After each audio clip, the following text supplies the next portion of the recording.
Bueno, supone muchas cosas, ha supuesto mucho porque yo soy padre de hace 32 años, o sea que no es... y fui padre muy jovencito, por lo cual, e incluso podía decir de forma inesperada, porque llevaba tiempo con mi pareja, pero no estuvo programado, con lo cual eso imprimió un matiz muy concreto de lo que supuso como una ruptura en una línea de vida que con mayor o menor conciencia estaba llevando, ¿no?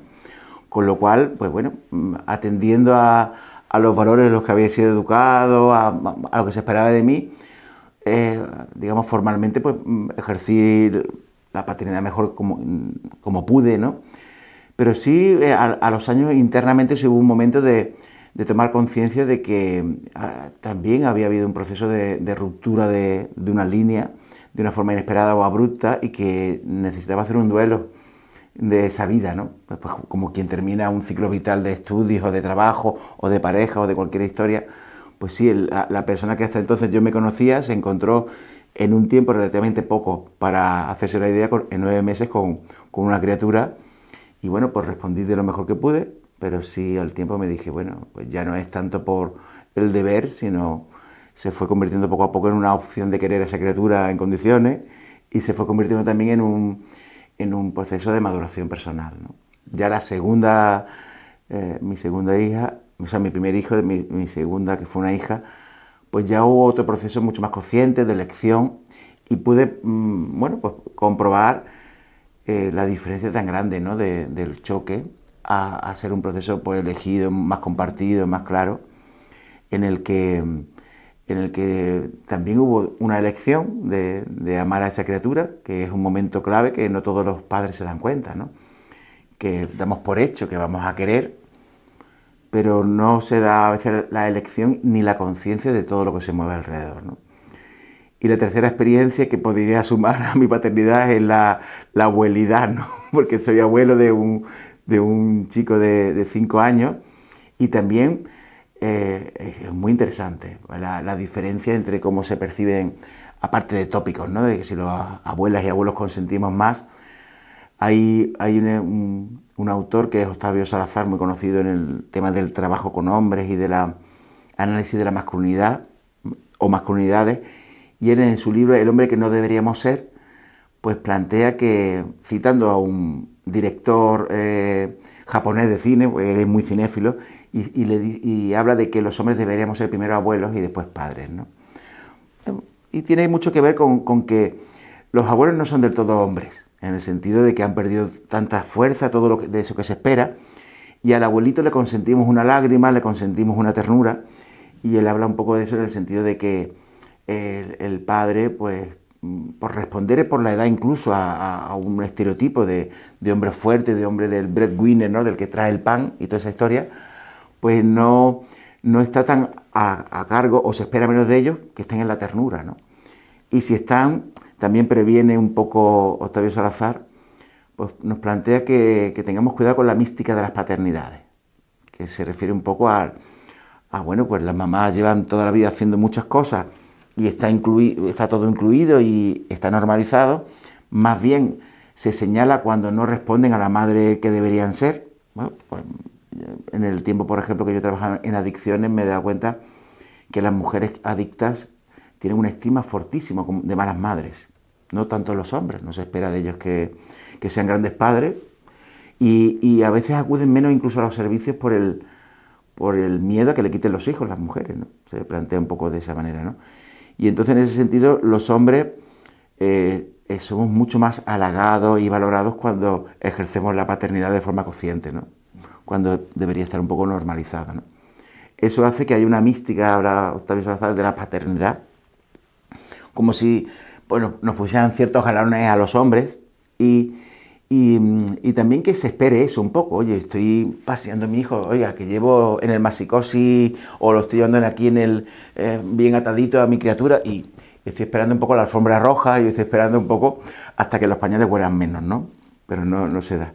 Entonces es una parte interesante el prevenirnos de eso, ¿no? Cierto que los abuelos pues sí tenemos ya otro ritmo y podemos ocuparnos mejor de las criaturas, ¿no? Que los papás.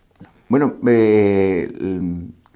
te comentaba, ¿no? La primera es la sorpresa, en ese padre primerizo que ni siquiera lo estaba buscando, pues sí hubo una sorpresa y es cierto que tampoco se nos ha educado mucho a mí en concreto a reconocer con conciencia qué estoy sintiendo, qué estoy pensando, o sea que no es te lo puedo decir a toro pasado, como dicen, pero en principio yo simplemente cumplía como con un deber que tenía que hacer de ganar dinero para la familia, de tratar de ocuparme también, de ser una buena persona con mi hijo, pero no tenía mucha conciencia de lo que pasaba adentro, ¿no? Entonces, y después, eso sí es un tema muy importante, yo estaba centrado en el rol y no tenía tanta facilidad para ver a mi hijo y sus necesidades, ¿no? Que es una de las cuestiones importantes en la paternidad, como dentro de lo que se espera de los hombres, pues que cumplamos bien los roles, ¿no? Pues ser hombres buenos, trabajadores y no sé cuánto, pero yo no tenía tampoco la capacidad o no estaba educado en ver a mi hijo, en escucharlo y en recibir desde sus necesidades, ¿no? Hay una parte de los papás que nos lleva más a la protección que al cuidado, en el sentido que nos lleva más a estar pendiente de qué riesgos hay afuera, en lugar de estar viendo qué me pide mi criatura, ¿no? Es una parte también que diferencia un poco de la educación de las chicas, ¿no? Que al menos jugaron con muñecas y no con pistolas o balones y ya se plantean hasta cómo coger una criatura y hasta se plantean hasta traducir los distintos tipos de llantos a cuestiones concretas y necesidades concretas, ¿no? Entonces esa experiencia primera pues fue una experiencia que tuvo pues, vamos, momentos muy bonitos y también tuvo momentos de desconcierto, ¿no? De no saber por dónde. Y sobre todo yo lo tomo no con culpa, pero sí con bueno, mi reflexión y mi encoger los hombros antes de decir, hice lo que pude, pero tenía que haber hecho más, ¿no? Y entonces sí hubo un proceso luego, pues como dije, de duelo de la vida anterior que se había cortado y de reencuentro con mi hijo, que de hecho yo hasta lo hacía consciente y lo planteaba como decir, oye, le voy a nombrar como hijo, no solamente como su nombre, sino ahora hijo, ¿no? Como un proceso de reapropiarme y reapropiarlo o de vincularnos, ¿no? Con conciencia, ¿no? Y la segunda experiencia, para mí una experiencia muy, muy bonita de decir, de acordar con mi pareja, oye, vamos a por otra criatura, ¿no? Y entonces esa parte pues, también la pude vivir. Y también recuerdo desde ese deseo, pues la forma de vinculación con mi hija pues, fue diferente y fue una forma donde yo recuerdo el día concreto en que yo, viéndola pequeña y vulnerable y temiendo por ella, ¿no? Pues yo decidí, aún así la quiero, ¿no? Porque hay momentos en que al no saber cómo encajar, por nuestro analfabetismo emocional, cómo encajar muchas emociones, pues los hombres no siempre queremos empatizar con el dolor de nuestros hijos o con las circunstancias de nuestros hijos. Queremos solucionarles cosas, ¿no? Pero no siempre queremos empatizar con eso, ¿no? Y yo creo que decidí también empatizar con esa historia, con ella y fue muy, muy interesante, ¿no? Y ahora pues la relación con mi nieto también es muy, para mí es muy, muy valiosa, ¿no? De que sea desde otro ritmo muy distinto, desde otra responsabilidad, porque bueno, sí, pues, la abuela y yo cuando estamos con él, pues bueno, pues ejercemos también, ¿no? Pero no es lo mismo que es que tenemos como mucho más margen de consentir y mucho más margen de otras historias, dentro de que la salud no le peligre, pero sí nos podemos permitir otras historias, ¿no? Y es muy bonito para mí poder vivir todo esto, ¿no? Poder vivir sus avances, no solamente como una carrera hacia estar orgulloso de él porque sea muy capaz de muchas, perdón, porque sea muy capaz de muchas cosas, sino también por simplemente verlo y incluso es muy interesante con hijos, hijas, con nietos. Los hombres pasamos, lo digo por mi experiencia y por otros hombres que he conocido, a veces repasamos nuestra infancia y repasamos nuestra propia vida, ¿no? Es incluso un momento que yo he trabajado con grupos de padres que hay que tener en cuenta, ¿no? Porque al ver a las criaturas de corta edad, fijaros, me está viniendo a la mente el recuerdo de un trabajo con hombres en prisión y un señor creo que era pues, no estoy seguro, creo que era liberiano, estamos en un taller de pintura y dijimos de hacer fotos y al cuadro sí, pero a mí no. Pues él decía, mi hijo es mi foto, ¿no? Y en cierto sentido también ese recuerdo me ha venido planteando lo contrario, ¿no? Que veo a mi hijo y me veo en esas edades, o veo a mi nieto y me veo en esas edades.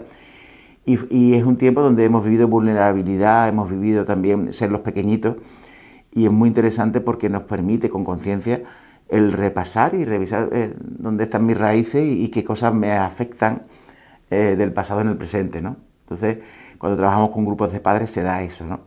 Es muy interesante los grupos de padres porque cuando se mezclan no solamente padres primerizos con antiguos y con nuevos, pues encontramos experiencias muy chulas, ¿no? Yo recuerdo un papá que entró el primer día, Jorge, y decía, lo de la paternidad es una, bueno, dijo una palabrota, ¿no?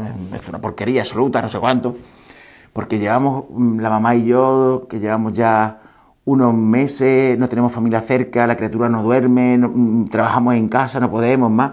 Aquello era una tragedia, y dice un papá que venía ya para hablar de su paternidad con una criatura adolescente, con un hijo que tenía adolescente, y decía, tú tranquilo, que con 14 años mejoran, ¿no?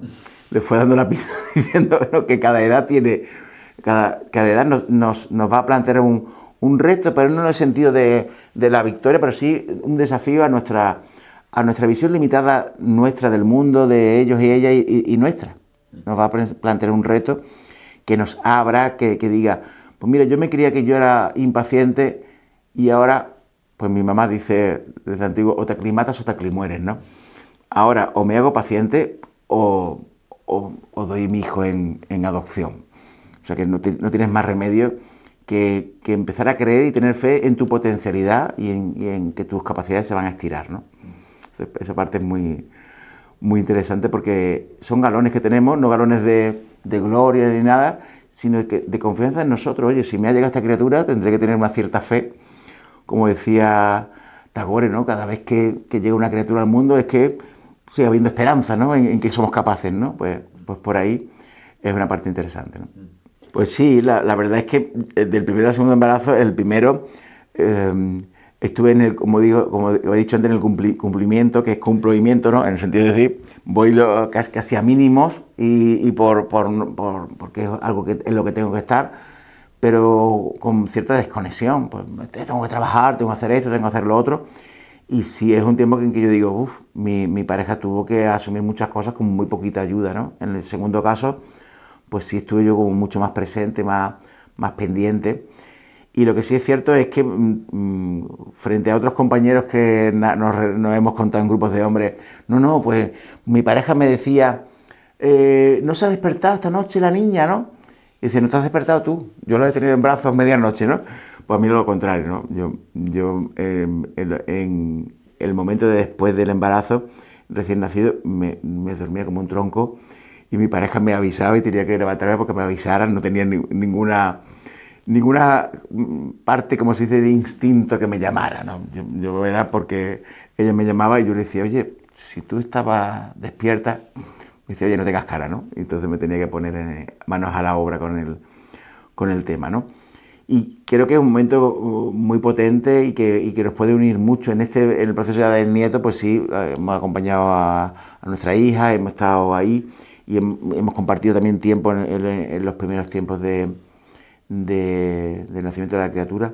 Es una parte muy, muy importante y que podemos hacer mucho, sobre todo de escuchar sin tener que resolver y después de resolver intendencia en la casa. Porque tú dices, ¿cómo podemos hacernos preguntas entornando los ojos como si fuera algo muy importante? ¿Qué podría hacer yo? Fregar los platos. ¿Qué puede? Lavar la ropa. O sea, hay muchas cosas de la intendencia básica que seguro que con eso no vamos a fallar. No, es que no sé si yo decirle, no le digas nada, ponte a fregar. Y si te llama, escucha.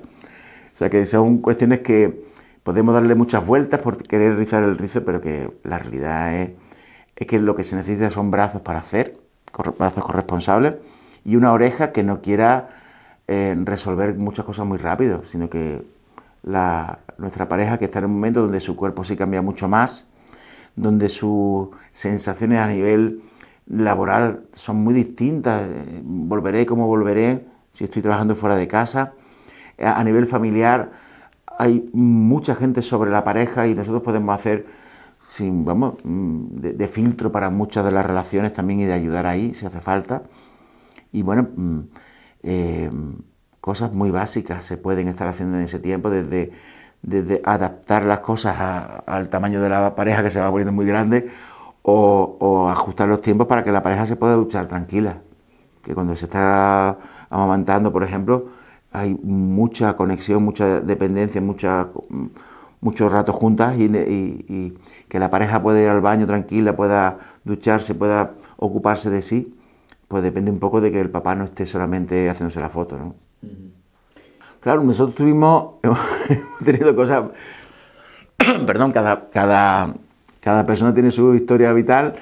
Nosotros tuvimos, después de un par de años de vivir juntos, tuvimos la criatura inesperadamente, con lo cual empezamos mucho antes que muchos de nuestros amigos. De hecho, empezamos a conectar con amistades más mayores con criaturas, porque es verdad que los ritmos son distintos, y aunque tuviéramos un poco de tribu alrededor para criar, pero era más sencillo adecuar ritmo entre gente que tenía realidades parecidas. De hecho, empezamos a ir de vacaciones con gente que tenía la misma edad de sus hijos y sus hijas, ¿no? Y entonces, digamos, nos perdimos un cacho de noviazgo que otra gente tuvo y de independencia, pero también somos unos abuelos muy jóvenes ahora, ¿no? Y entonces nos ha permitido el retomar bueno, en cuanto las criaturas crecen un poquito, hay veces que la pareja, como la entendemos, se suspenden algunas de las realidades que se comparten, porque lo lógico, no hay sitio para todo, ¿no?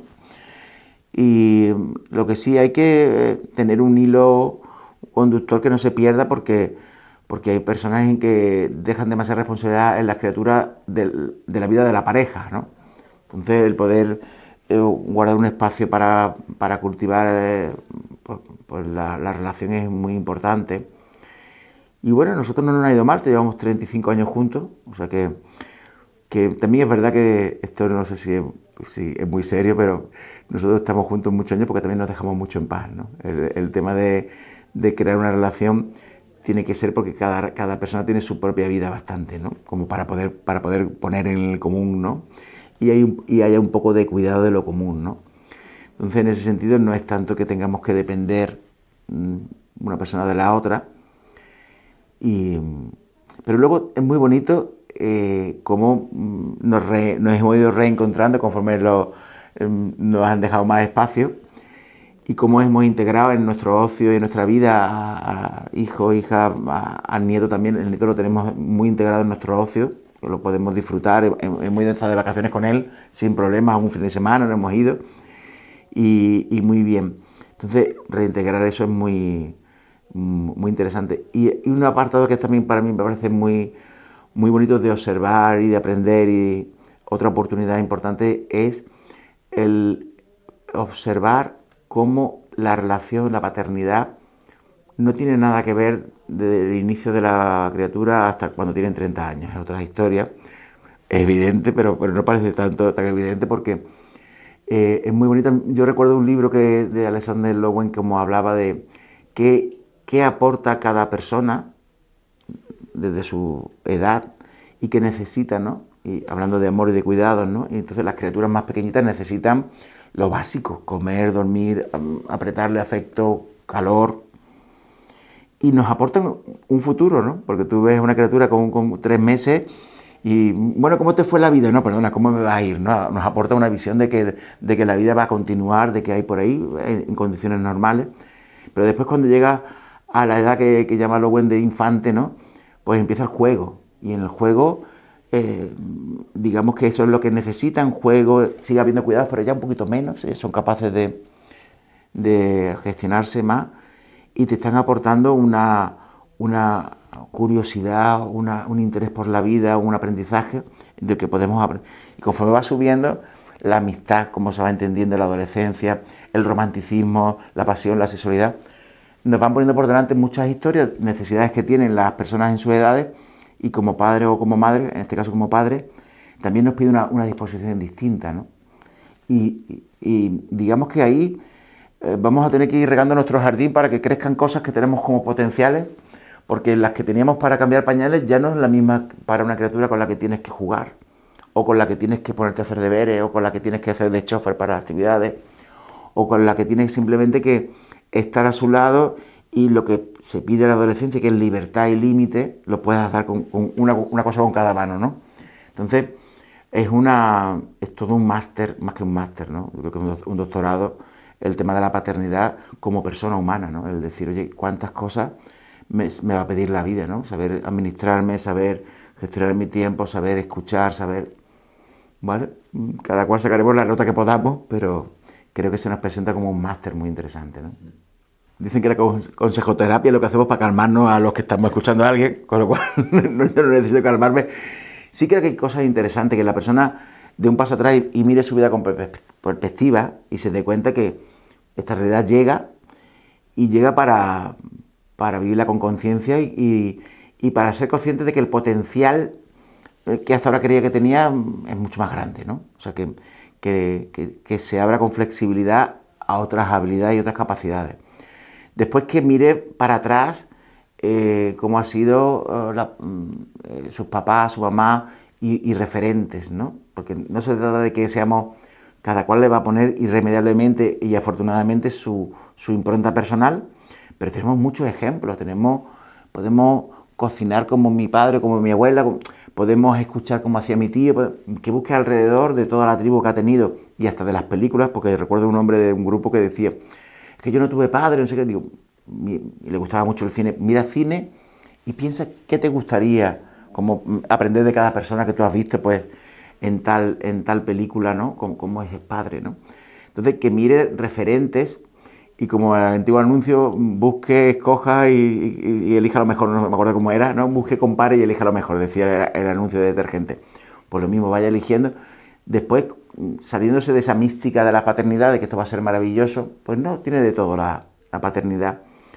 Pero sí que se puede vivir con una confianza en el potencial y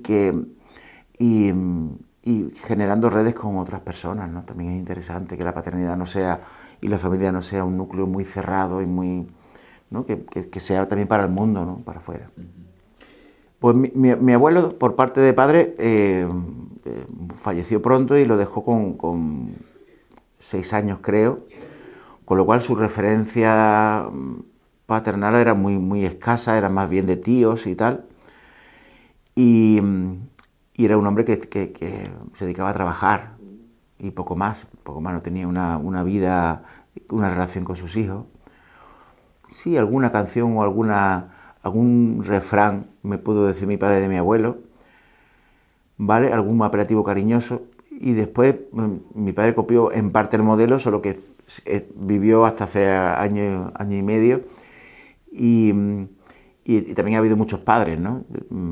Digamos que durante mucho tiempo fue un padre ausente, o un padre que cuando llegaba a casa quería hacerse presente desde roles pues, o bien autoritarios, no con un gran autoritarismo, pero sí, pues aquí mando yo, ¿no?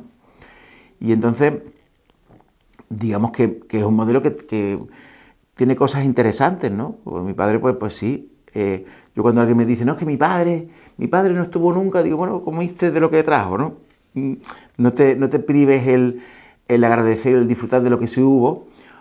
Y al contrario, ¿no? Si alguien dice, no, mi padre me dio de comer, bueno, ¿y qué te faltó, no? Digamos que tenemos que poner en la balanza ambas cosas porque son experiencias importantes. Y entonces, por ahí, quizás incluso cuando estuvo ya más mayor y empezó a ponerse enfermo y hasta en los últimos años, que ya estaba bastante enfermo y la cabeza regular, fue mucho más cariñoso en los últimos años que el resto del tiempo, ¿no? Pero yo sí saco yo digamos que recuerdo lo que decía Milton Erickson, nunca es tarde para una infancia feliz, ¿no?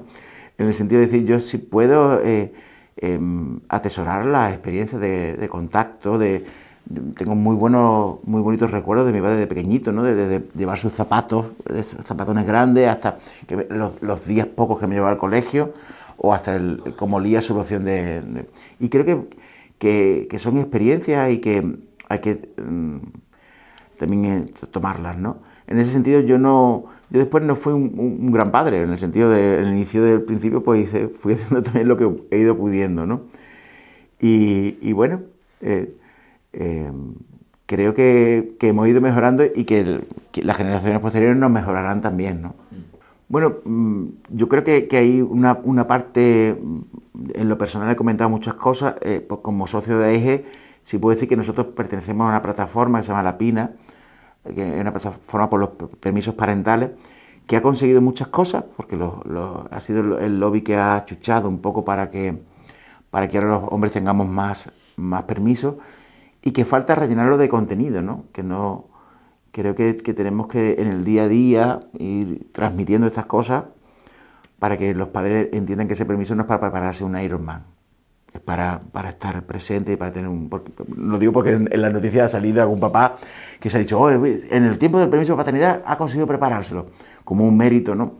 Y que busquemos modelos chulos e interesantes, que no nos quedemos con el futbolista que abandona, entre comillas, a su criatura y a su mujer en el paritorio porque va a defender los colores nacionales y lo veamos como algo muy valioso, ¿no? Pero tenemos que decir, mira, eso es un déficit.